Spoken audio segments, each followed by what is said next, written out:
You're doing your best. You're doing your best to feel good, to live the life you desire, to make wise choices for your well-being, to maintain your inner balance and to maintain your serenity. But you work in a toxic environment in which just staying for a few minutes is enough for feeling unwell.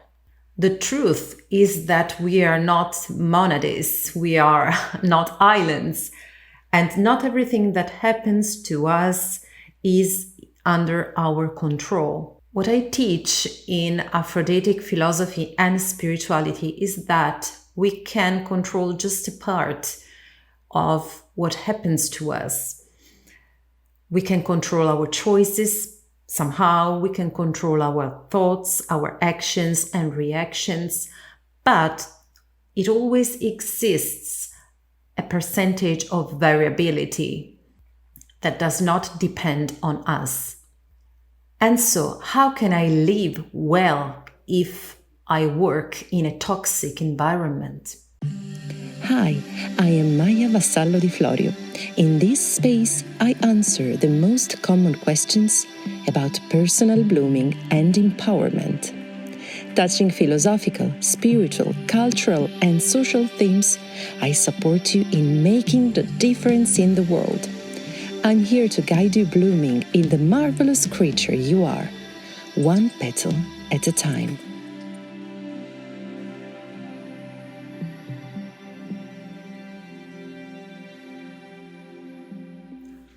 Welcome to this new Aphrodisia episode.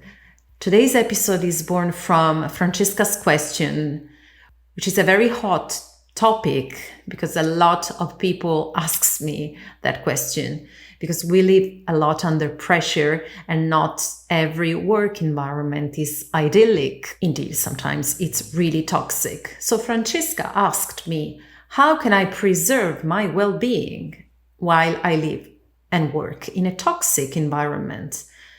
The time we spend at work is the majority of time in our day, so it's a very important topic today. So this is a very, very typical case when we speak about well-being and spirituality, because everyone on earth would like to feel good. Nobody would like to feel unwell. But we try to pursue our balance. Balance is a word that is highly misunderstood because the majority of people thinks that balance is something static. Balance is not static. It's something towards which we can tend. And therefore, I prefer in Aphroditic philosophy and spirituality to talk more about harmony, which is an emanation of Aphrodite. In mythology, Harmonia is Aphrodite's daughter, in fact. So it's Aphrodite herself. It's an emanation of this alchemic goddess. But balance, even if we are standing still, is a continuous negotiation between the right and left foot. So it's never static. Our balance, our harmony is triggered very often whenever we meet the other from myself. The other from myself is another person, as another creature, which might be of the human realm, but also belonging to the animal or vegetal or mineral realm. Because each one of us on this planet, we are creatures which interact somehow and are part of the wird, of the marvelous carpet, the marvelous weaving that we weave together. So not everything is under our control. When we meet the other from myself, sometimes, very often indeed, we are triggered. We could be triggered. And here we go into the core of the practices, which are really useful, and I want to donate to you today in order to help you to cope with such a situation in which you might be, because you might be in a toxic work environment, or in any toxic environment. And these practices I'm going to give you are very useful.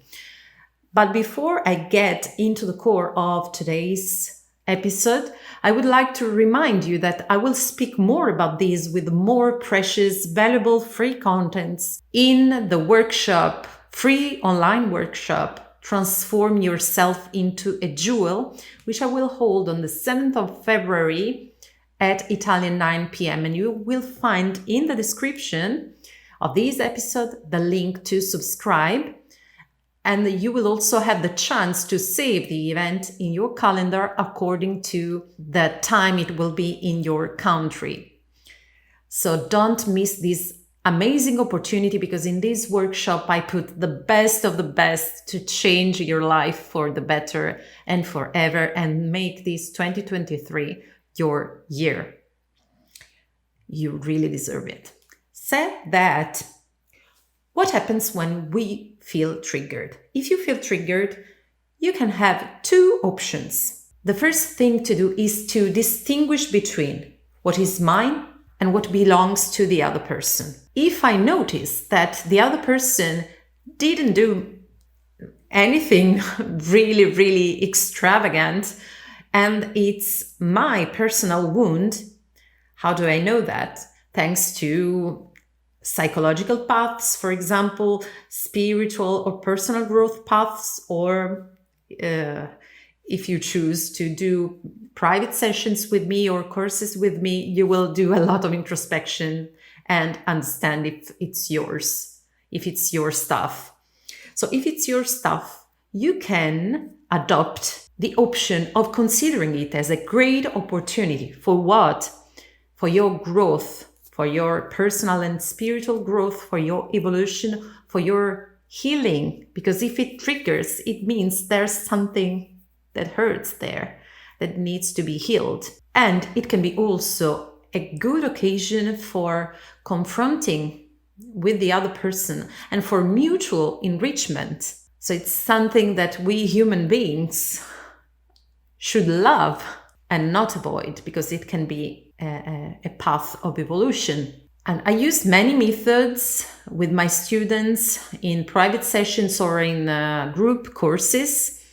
One of those is the method I speak about in my best-selling book, Aphrodite Unveiled, which is just in Italian, as you know. But if you want, many people are reading it, even if they don't speak Italian. Magic, I don't know.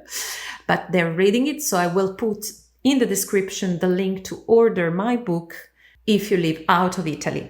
Said so, I use many methods, but the method I prefer is the method of Tibetan Buddhism that helps us to treat gently our demons and make them as our allies in order to grow, and not enemies to fight, but allies with which we can dialogue and be enriched. If it's not my stuff, it means it's stuff that belongs to the other person. And here I can choose to use this experience as an opportunity to practice compassion. I could do that. Or otherwise, there are several strategies I could adopt for my evolution. Because why do I say evolution? Because I will never tell you stay and be abused. This is not something that belongs to my teachings. And so really, I will exclude these options, okay? So the good option is to stop accepting abuse and start adopting one of those strategies. Before any strategy, you have to do a measurement. A measurement, Maya, of what? First measurement is the measurement of the intensity of toxicity. So how intense is this toxicity I'm asked to stand? And also measure your ability in that moment of your life to protect yourself. Second measurement is the measurement of the lasting of toxicity. How long is this period of toxicity of the behavior of the other person? Third measurement is the frequency of toxicity, of toxic behavior. So how often does it happen? Why do I say so? Because and this is a very dangerous new age belief, many people tend to associate toxic behavior with toxic person. And this is really, really sad, and something I invite you to be aware of, because anyone has periods of down. So if you felt down, you would never like to be defined as a toxic person, wouldn't you?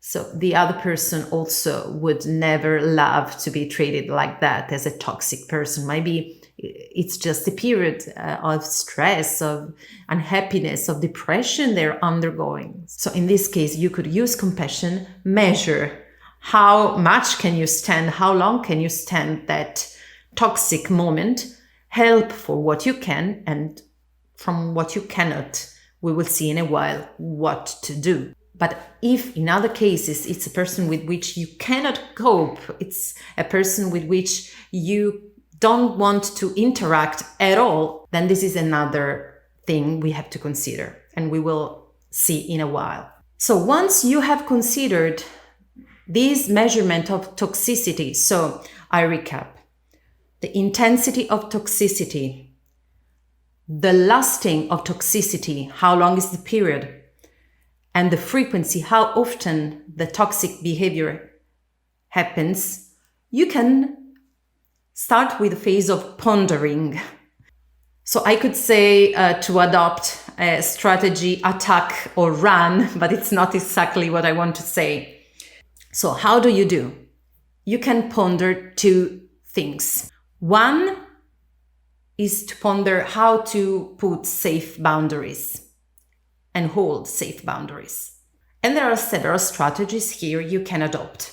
One is the one very good described by the Buddhist story of bowl of rice.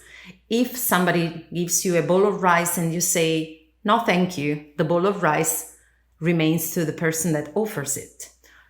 And so it is with some emotions or toxicity, let's say so.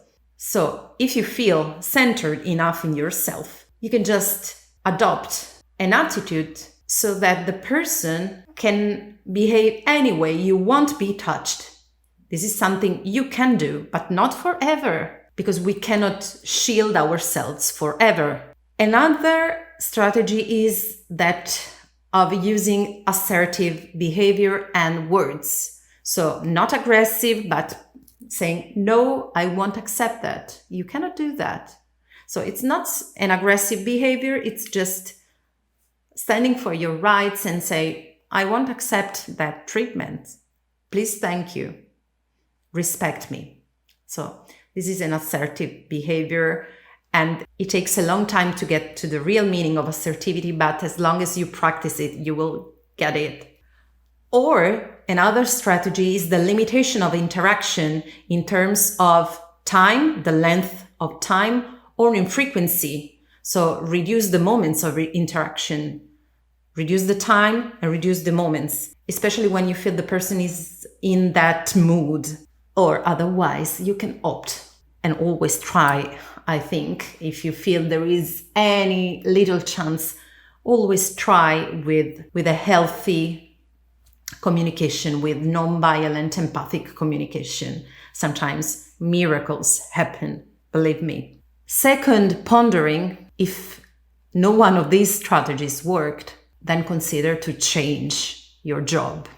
Maybe you are saying, what are you telling me, Maya? Are you crazy? Believe me, when there is a problem, the solutions always exist, and they are always more than one. Because I tell you a secret, when you say, I cannot change my job, you close a door. So your brain don't even think about changing your life. It's a door closed.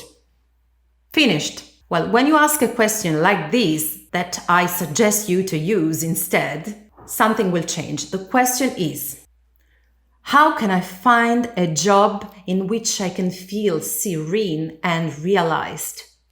This is a completely different sentence, and our brain will activate through the power of words, through the power of language, and this is a key to open doors. So the brain will organize, the unconscious will organize in a way that it will find a solution. We don't know what, we don't know how, but it will. Sometimes you've heard me saying that in cellular biology, the cell, which is in a danger, which is in fear and that perceives danger, closes. And all the energies of the cells are into the shielding, into the protection, into this state of rigidity. There cannot be growth. The cell cannot expand.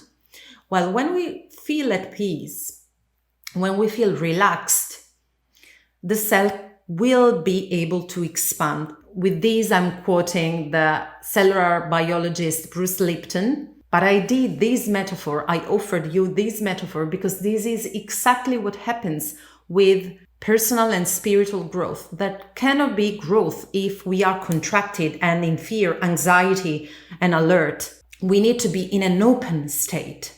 So you would ask me, okay, Maya, how can I change my life then and adopt this strategy you just told me if I am in a contracted state? Well, this is the trick. Just take one day. One day is enough. One day in which you don't work and you detach totally your brain from work and you dedicate yourself only to pleasure. This is the Aphrodite principle of pleasure, which is within every human being, which is something that guides every human being seeks pleasure. And it's what is naturally within us. And we just have to tap into that sensation and start making love, not war, within ourselves, within our thoughts, and look for harmony within and without and around us. So take one day just for yourself. Make love, cuddle yourself, meditate, have a massage, relax, journal, paint, whatever gives you pleasure. This will help your brain to produce happiness hormones like dopamine, serotonin, oxytocin, endorphins. And this will put you into a state in which your body, with its wisdom, and your brain will organize towards the solution once you ask yourself the right question, the right key. And this will be the key for your expansion, your healing, and your spiritual and personal growth. Well, I hope this episode was very useful for you. Let me know. And I remind you again to subscribe by clicking in the link in the description to the free online, amazing, life-changing free workshop, Transform Yourself into a Jewel. I'm waiting for you on the 7th of February at Italian 9 p.m. When you subscribe, you will find also a link to click in which you can check what time it will be in your country and save the event on the calendar. If these Aphrodisia episodes are useful for you, the best way to support this free, valuable program is to subscribe to the channel and click on the bell icon in order to receive a notification anytime a new episode is born. So you can subscribe both to YouTube and podcast. Obviously, share with all those people out there which feel alone and confused and could benefit from these precious and generous contents I offer every week, to have your weekly dose of culture and free life coaching and spiritual coaching. And please leave me a feedback. If you are listening from YouTube, I will be happy to read your written feedback and answer personally. If you're listening from the podcast, you just have to take a second to leave the 5 stars. And that's all. I wait for you on the 7th of February with the workshop Transform Yourself into a Jewel. And as always, with Aphrodisia episode every Thursday. Have an Aphrodisiac rest of the day and bye-bye. Mwah.